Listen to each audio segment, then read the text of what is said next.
بسم اللہ الرحمن الرحیم، السلام علیکم۔ آپ دیکھ رہے ہیں چوتھا ستون، میں ہوں جواد فیضی۔ ناظرین، میں نے اپنی صحافتی زندگی میں بہت سی اہم شخصیات کو قریب سے دیکھا، سفر کیے، اور سچی جو بات ہے کہ وہ صورت الہی کس دیس بستیاں ہیں اب جن کے دیکھنے کو آنکھیں ترستیاں ہیں۔ وہ مہذب لہجے اور وہ گفتگو میں آپ جناب بڑے بڑے مجمع ہائے عام سے بھی خطاب جب ایسی شخصیات کرتی تھیں تو یہ والا ٹچ نہیں تھا کہ گرا دو بٹھا دو، مطالبے بھی ہوتے تھے، اختلاف رائے بھی تھا، تحریک بھی چلتی رہیں، لوگ شہید بھی ہوئے، کرفیو بھی لگے، لیکن اس میں مطمع نظر کیا تھا کہ اس ملک کو ایک ایسا آئین دے دیا جائے جس کے تحت تمام تر ادارے، شخصیات، افراد اس کے تحت ہو جائے، اس کے تابع ہو جائے۔ اور ان میں ایک نام 1973 کا آئین جس پہ دستخط ہیں جناب مولانا شاہ احمد نورانی مرحوم کے، اور آج میں موجود ہوں انہی کے صاحبزادے جناب شاہ اویس نورانی، وزیر اعظم کے معاون خصوصی اور JUP کے سربراہ۔ بہت شکریہ اویس صاحب آپ کے وقت کا۔ وہ جو تہذیب تھی، مولانا پان کھا رہے ہیں اور اسی میں گفتگو فرما رہے ہیں، اور وہ زیر لب تبسم، مسکراہٹیں، طنز کے وار بھی، وہ کدھر گیا زمانہ؟ بڑا المیہ ہے ہمارے لیے اور لمحہ فکریہ ہے کہ ہم ان حالات میں آج گزر رہے ہیں کہ جہاں ہم محسوس کرتے ہیں کہ اس 10-12 سال کے عرصے میں اخلاقیات کا جس طرح جنازہ نکالا گیا ہے، سوشلی آپ کو کمزور کر دیا گیا، کلچر ویلیوز کو ختم کر دیا گیا، ڈیمولش کر دیا گیا، اس پہ کریک کیا گیا ہے۔ میں سمجھتا ہوں خاندانی نظام جو ہے اس کو بھی کمزور کیا گیا ہے، اور یہ میں سمجھتا ہوں کہ یہ جو لفظ ہے ہمارے رائٹس کے بارے میں، رائٹس کی تشریح جو ہے وہ اس کی تشریح جو قوم کے اندر دی گئی وہ بڑی غلط کر کے لانچ کی گئی اور اس کو بد تہذیبی کی طرف لے جایا گیا، جبکہ ہیومن رائٹس اور کے جو خیالات ہیں وہ انسانی حقوق کی جہاں ہم بات کرتے ہیں یا گفتگو کی بات کرتے ہیں وہ اپنی جگہ ویسی قائم ہے جیسے پہلے تھی، مگر اس 10-12 سال کے اندر میں ایک پارٹی جس کو لانچ کیا گیا، بڑی اس پہ فائنینشلی اس کو بڑا مضبوط کیا گیا اور اس کو ایک سیٹ اپ بنا کے نیا دیا گیا، اس نے یہ جو بد تہذیبی کا کلچر اور روایت قائم کی، یہ بڑے افسوسناک ہے اور پورا ہمارا سیاسی ارینا اور سیاسی ماحول جو ہے اس کو خراب کیا گیا۔ آپ دیکھیں نا ماضی کے اندر، تاریخ کے اندر آپ جائیں 70s کے اندر یا اس سے پہلے بھی جو تحریکیں چلیں قیام پاکستان کے بارے کے بعد، اس کے اندر جو ہے نا کوشش یہ کی جاتی تھی کہ سب آن بورڈ رہیں۔ یہ ایک بڑا دیکھیں دلچسپ چیز ہے اور پاکستان کی قوم کو یہ سوچنا چاہیے، تمام جماعتیں رائٹ ونگ کی اور تمام جماعتیں لیفٹ ونگ کی اور سینٹر فارورڈ کی بھی، یعنی رائٹسٹ موومنٹ بھی، لیفٹسٹ بھی، لبرلز بھی، اور جو انتہائی جو ماڈریٹ ایلیٹ جس کو ہم کہتے ہیں، وہ سب نے متفقہ طور پر تہذیب کے ساتھ، اخلاقیات کے ساتھ بیٹھ کر اپنے ماحول میں گفتگو کر کر ایک پاکستان کو آئین ترتیب کر کے دیا۔ یہ کوئی ایک چھوٹا تحفہ نہیں ہے پورے تاریخ میں، اگر آپ اس کو دیکھیں۔ ایک تو یہ ہے نا کہ جی وہ کہتے ہیں نا کہ جی مولویوں نے آئین بنایا ہے، ایسا نہیں ہے، بالکل مختلف چیز ہے کہ آپ دیکھیں تمام اکابر اور اسلاف جو ہیں وہ بیٹھے آپس میں اختلاف رائے ہونے کے باوجود نظریے کی بنیاد کے اوپر پاکستان کی بنیاد کو مضبوط کرنے کے لیے، پاکستان کو تشخص دینے کے لیے، اسلامی جمہوریہ Pakistan, Islamic republic of Pakistan کا نام دینے کے لیے، اس کی حدود کا تعین کرنے کے لیے، اس کی امپلیمنٹیشن کرنے کے لیے ایک پاکستان کو دستور دیا۔ اور دیکھیں آپ ماشاءاللہ سالہ سال گزر گئے اور الحمدللہ اس میں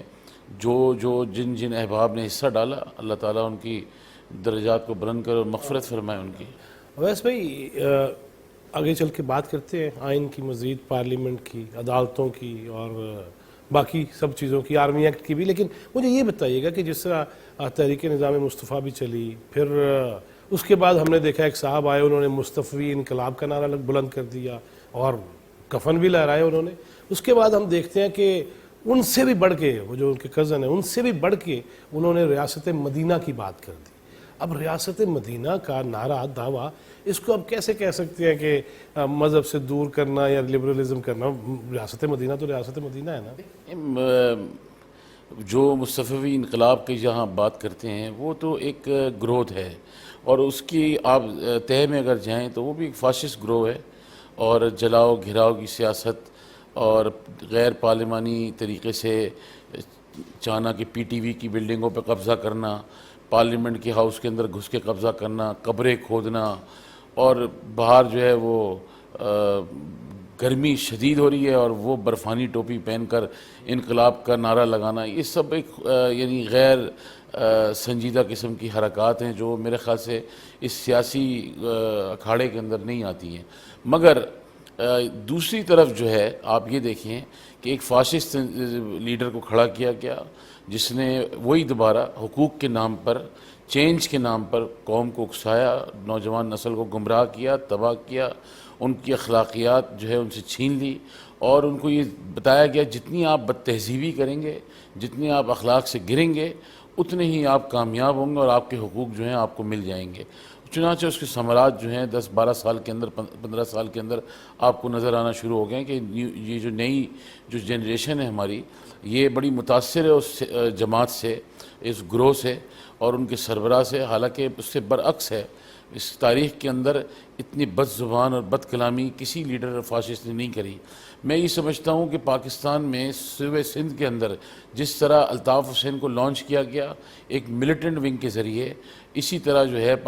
پنجاب صوبے کو یہ لانچ کر کے دیا گیا، یہ ایک گینگ جس کو آپ پاکستان تحریک انصاف کی کہتے ہیں،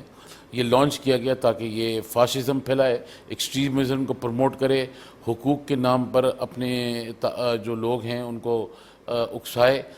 یہ بڑی افسوسناک عمل ہے کہ پاکستان کے اندر آپ یہ دیکھیں، وہ یہ کہتے ہیں کہ ہمیں اینٹی اسٹیٹ وہ یہ کہتے ہیں کہ میں اینٹی اسٹیبلشمنٹ سیاست کرتا ہوں، میں جو ہے عوام کی حق حکمرانی کی حقوق کی جنگ لڑ رہا ہوں، جبکہ تاریخ ہمیں یہ بتاتی ہے کہ پاکستان کی تاریخ میں خان عبدالولی خان، مولانا شاہ احمد نورانی، مفتی محمود صاحب اور بزنجو صاحب ہیں، نواب اکبر خان بگٹی صاحب ہیں، اور اپنا سردار مینگل صاحب ہیں، اور اس کے علاوہ پروفیسر غفور صاحب تھے، مولانا شاہ احمد نورانی صاحب ہیں، والد صاحب رحمۃ اللہ علیہ وہ بھی موجود تھے، اور دیگر جتنی بھی لوگ تھے اکابر اور اسلاف اور پاکستان کے اسٹیک ہولڈرز جو تھے، انہوں نے اینٹی اسٹیبلشمنٹ سیاست کری. مگر بے نظیر بھٹو صاحبہ تھیں، اس کے بعد ذوالفقار علی بھٹو صاحب نے بھی اپنے دور میں کی آخر میں، مگر اس قافلے کے اندر میاں محمد نواز شریف صاحب بھی پھر جوائن ان ہو گئے 90s کے بعد. تو وقت کے ساتھ ساتھ سب نے اپنے تجربوں سے سیکھا. مگر آپ یہ دیکھیں سب سے امپورٹنٹ چیز جو آج کی نسل کو بتانے کی ہے، میں ایک ضرور چاہوں گا، آپ نے جتنے نام گنوائے تھا کہ 2020 کھیلتے جائیں ہم جو ہے وہ، اس میں یہ ہے کہ آپ نے جتنے نام گنوائے، یہ خان صاحب کا ایک دعویٰ ہے کہ جتنے آپ نے نام گنوائے آگے ان کی اولادیں ہی ان کی جماعتوں کی ان کی وہ ساری چیزوں کو لے کے چل رہی ہیں. تو وہ کہتے ہیں یہی تو موروثیت ہے کہ میں تو ہٹ کے آیا ہوں، میں تو کرکٹ کھیلتے کھیلتے آیا ہوں اور میں نے خدمت کیا قوم کی. ادھر واقعی دیکھا جائے تو اولاد ہی کیوں ہے؟ میں اس پہ جی آپ کو جواب دوں گا انشاءاللہ تعالیٰ. تو اس پہ میں ذرا اس کو مکمل کر لوں. وہ آپ یہ دیکھیں انہوں نے کہتے ہیں نا اینٹی اسٹیبلشمنٹ سیاست، تو یہ سارے اکابر جو اسلاف تھے انہوں نے اینٹی اسٹیبلشمنٹ سیاست کی. اب اینٹی اسٹیبلشمنٹ سیاست یہ ہے کہ کوئی بھی ایسی چیز جس میں اسٹیبلشمنٹ کی اگر کوئی مداخلت ہوتی ہے اس کی پالیسی کے خلاف بیان دینا، اور تھرو پروسیس ڈائلاگ کے ذریعے عوام و تفہیم کے ساتھ بیٹھ کر مسائل کا حل نکالنا اور ملک کو کس طرح آگے بڑھانا ہے، ملک کا نظام معیشت، ملک کے نظام میں قانون، داخلہ، خارجہ کس طرح چلانا ہے، تو وہ نظام طے کر لیا جاتا ہے بیٹھ کے. کوئی ایسی وہ نہیں ہے، ڈکٹیٹر رول بھی رہا ہے، ضیاء الحق صاحب کے دور میں بھی رہا ہے، پرویز مشرف صاحب کے بھی رہا ہے، اور سب نے ہر چیز برداشت کی، بڑی تہذیب تھی، اخلاق تھا. مگر آپ وہاں فیل ہوتے ہیں، وہاں آپ کی حالات جماعت کے مشکوک ہوتے ہیں جب آپ اینٹی اسٹیٹ سیاست کرتے ہیں. اب یہ اینٹی اسٹیٹ سیاست ہے. دیکھیں انہوں نے پرانے جو سیاستدان جتنے تھے انہوں نے سارا بوجھ اپنے پہ اٹھایا.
توڑ دی. دیکھیں نا جمعیت علماء پاکستان بھی توڑی گئی, جے یو آئی کو بھی ڈیمیج کیا گیا, پاکستان پیپلز پارٹی کو بھی ڈیمیج کیا گیا, مسلم لیگ نون کو تقسیم کیا گیا, فنکشنل لیگ بنائی گئی, پارلیمنٹیرینز بنائی گئی پیپلز پارٹی کی, طرح طرح کی چیزیں بنائی گئی. دیکھیں اب اس میں ایک بہت بڑا نام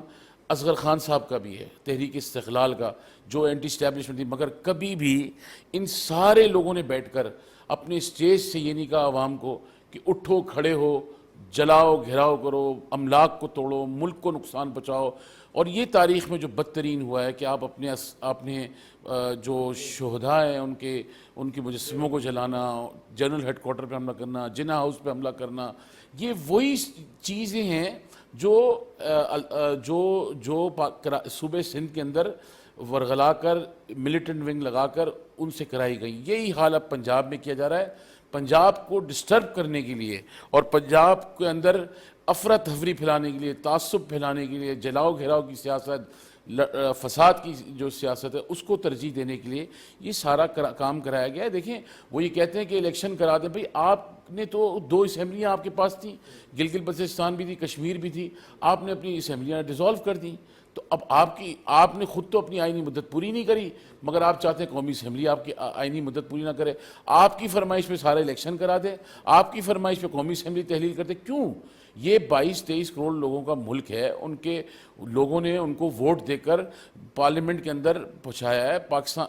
پاکستان کی پارلیمنٹ مضبوط نظام ہے, نو بڈی از above and superior then parliament. تو ان کو یہ چاہتے ہیں کہ یہ ان کی مرضی سے سارا نظام چلے. ایسا نہیں ہوتا اور یہ غلط طریقہ کار ہے. اسٹیٹ کے ساتھ یہ رویہ اختیار کرنا اور لوگوں کو فوج کے خلاف اکسانا, ٹھیک ہے ماضی میں تاریخ میں غلطیاں رہی ہیں اور آپس میں افہام و تفہیم بھی ہوتی رہی ہے, ڈائلاگ کے ذریعے چیزیں حل ہوتی ہیں. پرانی انگریزی کی کہاوت بھی یہی ہے کہ جتنے سخت سے سخت حالات ہوں, pen paper and conversation rules the nation. تو لوگوں کو اس پہ عمل کرنا چاہیے. سیاست اسی کا ہے, مگر جس سیاست میں وائلنس ٹیررزم انوالو ہو, تو ہم نے تو آج تک نہ الطاف حسین کی وہ جو پرانی ایم کیو ایم تھی اس کو نہ تسلیم نہیں کرا, کسی بھی قسم کی مسلح میرے جتھے جو آئے ان کو ایکسیپٹ نہیں کیا, چاہے وہ اسلام کے نام پہ کسی نے آ کے اگر کوشش کی بڑھنے کی یا کسی اور چیز کے اوپر بھی. اور دوسری بات یہ کہ جب اس ملک کے اندر فوج موجود ہے, تو میرے والد صاحب رحمۃ اللہ علیہ فرماتے تھے اس فوج کا موٹو ہے, تو اس موٹو کو رکھتے ہوئے ہمیں جہاد کے لیے یہاں پہ نعرہ لگانا مناسب نہیں ہے. جب فوج موجود ہے تو پھر جہاد کی ضرورت نہیں ہے, اسٹیٹ کا کام ہے, تو وہ اپنا بہتر فیصلے کرتے ہیں. اب اس طریقے سے ڈاکٹر اسرار صاحب کی جماعت اسلامی سے اختلاف بھی یہی جی بالکل. پھر آپ یہ دیکھیں نا, آپ پھر کہتے ہیں مجھے عمران خان صاحب کہتے ہیں کہ میں چاہتا ہوں الیکشن ہو جائیں اور کوئی کسی کی انوالومنٹ نہیں ہے, مگر بعد میں جب اب دیکھیں اس کے خمیازے ہم بھگت رہے ہیں, یعنی پاکستانی قوم بھگتے گی. یہ سارا کچھ جو ہوا ہے یہ آپ کے پڑوسی ملک نے لگاتار 6 دن تک اپنے 5 چینلز پہ چلایا ہے. اب یہ کتنی بڑی ہمارے لیے حساسیت کا معاملہ ہے کہ اس ملک کی فوج کو اگر آپ کمزور کرتے ہیں, فوج سے اختلاف رائے پالیسی پہ ہو سکتا ہے, مگر فوج کو کمزور کرنا, اس میں ڈویژن پیدا کرنا, ان کے افسران کو غلط الفاظ سے نام لے کے پکارنا, یہ انتہائی غلط طریقہ کار ہے. اور اس کی ڈیمیج دیکھیے, جب فوج کمزور ہوگی, اس کے اندر ڈویژن ہوگا, تو ملک کا کمزور ہوگا اور دشمن کو وار کرنے کا موقع ملے گا. اچھا اب ایسا ابھی آپ نے جو بات کہی, خان صاحب تو یہ کہہ رہے ہیں کہ نہیں ہم تو ہیں ہی نہیں اس میں, یہ تو ادارے ہی ہیں اور یہ ہمارے اوپر ڈالا جا رہا ہے. آپ نے یہ اس کا کیا جواب؟ دیکھیں ساری کلپس موجود ہیں, کوئی ایسی چیز ٹکی چھپی تو ہے نہیں. آپ جب لوگوں کو کہہ رہے ہیں کہ ہم نے آگے بڑھنا ہے, ہم نے آگے جانا ہے, ہم آگے جا کے پہنچنے والے ہیں, ہم قریب پہنچنے والے ہیں, جو احباب کیمریز میں آئیں, دیکھیں اب تو بالکل ایک معاشرہ پورا تبدیل ہو گیا ہے. ڈیجیٹلائزیشن اتنی زیادہ ہو چکی ہے, تقریباً ہر آدمی کے پاس کیمرہ ہے اور ہر آدمی کے پاس سی سی ٹی وی کیمراز ہیں, سیکیور ایریاز کے اندر بھی, اور جن ایریاز میں حالات اپ اینڈ ڈاؤن رہتے ہیں سب کے پاس وہ موجود ہیں. تو میرا نہیں خیال ہے کوئی ان کی اس بات میں وزن ہے. انہوں نے تو پھر بھی کہا, ایک افسوسناک بات یہ ہے کہ وہ فورن میڈیا پہ آ کے کہتے ہیں کہ everything is done by one man and that is the army chief. انہوں نے کورٹ روم میں بیٹھ کے یہ بات بولی. ایک طرف کہتے ہیں میں تو سب کچھ